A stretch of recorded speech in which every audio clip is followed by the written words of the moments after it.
ও এই যে ভালো বিল্ডিং এর পাশে দেখেন ধ্বংসস্তূপ, বুকে কাঁপন ধরে যায়। আল্লাহ, মানুষগুলো কোথায় আছে, কি অবস্থায় আছে?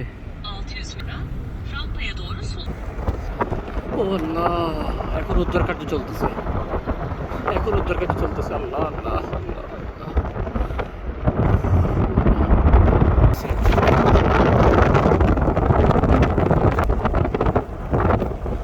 আমরা এখন অবস্থান করতেছি এই জায়গাটা হচ্ছে মালাঠিয়া। শুধু রাস্তার এই পাশে নয়, উভয় পাশে দেখেন ভাঙচুর হয়েছে। দেখুন এখনো উদ্ধার কার্য চলতেছে। আল্লাহ আল্লাহ, আমি জানি না আমার মোবাইলে দেখা যাচ্ছে কিনা, এখন উদ্ধার কার্য চলতেছে। মালাঠিয়া একটা চমৎকার সিটি। এই সিটিতে কিভাবে ধ্বংসস্তূপ পরিণত হয়েছে ভূমিকম্পের। এই সামনে ফুটপাতে যেগুলো দেখা যাচ্ছে এগুলো কিন্তু বরফ। এদিকে একটু মানুষজন আছে, সেই জন্য বরফ একটু হয়তো কম, আশেপাশে প্রচুর বরফ ঠান্ডার মধ্যে আছে। এখানে আমার পাশে আদম আবে, Adam Abe, he's from Turkey, and also Dr. Sardar, dentist. তো অবস্থান করতেছি ইস্তাম্বুল থেকে 1200 কিলোমিটার দূরে। মালাঠিয়া 10টা সিটি যে আক্রান্ত হয়েছে তুরস্কে, এর মধ্যে একটা অন্যতম সিটি হচ্ছে মালাঠিয়া। অনেক কষ্ট করে এখানে আসার তার আলাদা সুযোগ দিয়েছেন। আমরা আমাদের জন্য একটা গন্তব্য খুঁজে পেয়েছি, আল্লাহ ব্যবস্থা করেছেন, রাত্রে হয়তো থাকবো। যেতে যেতে পথে যে অবস্থাগুলো দেখছি, কত সুন্দর একটা সিটি মালাঠিয়া। আমি একটু এই জায়গার মধ্যে একটু ভালো আছে, একটু দেখাই কত সুন্দর একটা সিটি মালাঠিয়া। নাইস একটা সিটি। সেই সিটিটার মধ্যেই স্থানে স্থানে বিভিন্ন জায়গায় ভূমিকম্পে ধ্বংসস্তূপে পরিণত হয়েছে। আমরা দেখতে দেখতে চোখের পানি ফেলতে ফেলতে যাচ্ছি।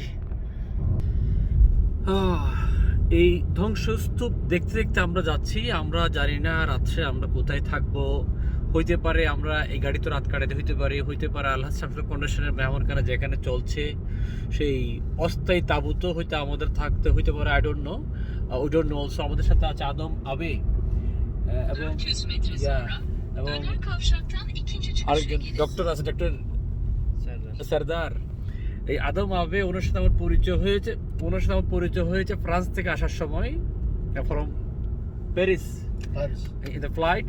এবং আলহামদুলিল্লাহ আমরা একসাথে আছি, এবং একসাথে ওরা আমাদের যে পার্টনার অর্গানাইজেশন, সেই অর্গানাইজেশনে ওনারা আছেন। আল্লাহ সামসুল ফাউন্ডেশন এখানে পার্টনারের সাথে কাজ করছে। সরি, রাস্তাঘাটও ভেঙে দেখেন অবস্থা কি হয়েছে।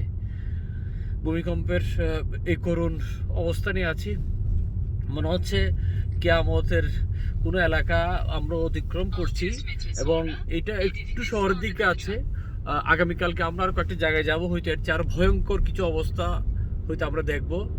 আল্লাহ তাআলা আমাদেরকে সর্বশক্তি দিয়ে এই সমস্ত মানুষের পাশে দাঁড়ানোর তৌফিক দান করুক, আমাদেরকে স্বাস্থ্যটা ভালো রাখুক, এই নিয়তে যাতে মানুষগুলোকে আমরা সেবা করতে পারি।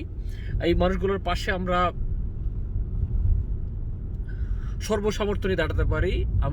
আমি বিশ্বাস করতে আমার কষ্ট হচ্ছে, 10তলা একটা বিল্ডিং ধসে পড়ার পরে ওই 10তলা বিল্ডিং এর নিচ থেকে কিভাবে মানুষকে উদ্ধার করবে। 20,000 25,000 আমরা যেগুলো নিউজ দেখছি এগুলো তো আমাদের কাউন্ট হয়েছে, কিন্তু নিচে যেগুলো পড়ে গিয়েছে ওগুলোকে আমি আসলে ভাষায় প্রকাশ করতে পারতেছি না কেমনে মানুষগুলোকে উদ্ধার করা হয়েছে, বা সেখানে নিচে কজন আছে।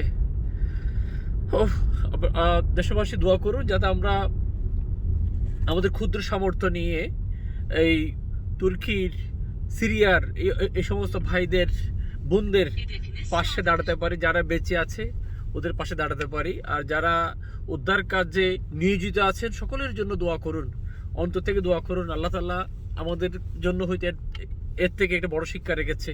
সবার কাছে দোয়া চাচ্ছি, ইনশাল্লাহ আবারও নিউজগুলো জানাবো ইনশাল্লাহ। আমাদের সর্বসামর্থ্য চেষ্টা থাকবে। আসসালামু আলাইকুম।